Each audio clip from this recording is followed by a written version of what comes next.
RTC bus ఎదురుగా వస్తున్న ఆటోను తప్పించబోయి పంట పొలాల్లోకి దూసుకెళ్లిన ఘటన నెల్లూరు జిల్లా వెంకటాచలం మండలం గుడ్లూరువారిపాలెం పంచాయతీ మొలకలపూడిలో చోటు చేసుకుంది. బస్సు సరిగ్గా కరెంటు పోల్ దగ్గర ఆగింది. దీంతో ప్రయాణికులు ఒక్కసారిగా భయాందోళనకు గురయ్యారు. బస్సులో ప్రయాణిస్తున్న ఎవరికీ ఏమీ కాకపోవడంతో హమ్మయ్య అంటూ ఊపిరి పీల్చుకున్నారు. పొరపాటున బస్సు కరెంటు పోల్ని ఢీకొని ఉంటే పెను ప్రమాదం జరిగేదని ప్రయాణికులు వాపోయారు. స్థానిక టీడీపీ నాయకుడు ఈపూరు మురళీధర్ రెడ్డి తన సొంత ఖర్చులతో జేసీబీ సాయంతో బస్సును బయటకు తీయించారు. ఆయనకు బస్సు డ్రైవర్, కండక్టర్ కృతజ్ఞతలు తెలిపారు.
ఎవరు బస్సులో బాగుంది వెళ్ళండి.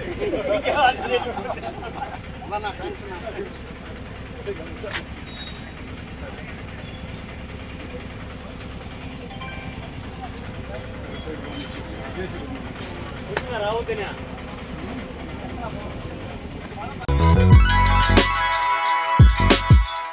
Hi Nilor, please subscribe to N3 TV. Narayana మాతృసేవా పథకం అమ్మతనానికి కమ్మనైన పథకం. సుమారు 1500 విలువ గల నారాయణ బేబీ హెల్త్ కిట్ ఉచితం. అవుట్ పేషెంట్స్ కు ప్రతి నెల డాక్టర్ ఫీజు ఉచితం. అల్ట్రాసౌండ్ స్కానింగ్ ఉచితం. గర్భిణీ స్త్రీలు కాన్పు కోసం కానీ ఇతర అవసరమై హాస్పిటల్లో చేరినప్పుడు బెడ్ ఛార్జీలు ఉచితం. ప్రాథమిక వైద్య పరీక్షలు ఉచితం. మందులు ఉచితం. బ్లడ్ బ్యాంక్ నందు అవసరమైన వారికి రక్తం ఉచితం. 5 నుండి 9 నెలల గర్భిణీలకు ప్రతి నెల చెకప్ సమయంలో ఉచిత డ్రై ఫ్రూట్ బాక్స్ మరియు వేరుశెనగ చిక్కీలు ఉచితంగా ఇవ్వబడును. బిడ్డ పోషణ నిమిత్తం తల్లికి 3000 రూపాయల నగదు అందించబడును. కాన్పు కోసం అంబులెన్స్ ఉచిత పికప్ సదుపాయం కలదు. నెల్లూరు నగర పరిధిలో నారాయణ మాతృసేవా పథకం నెల్లూరు.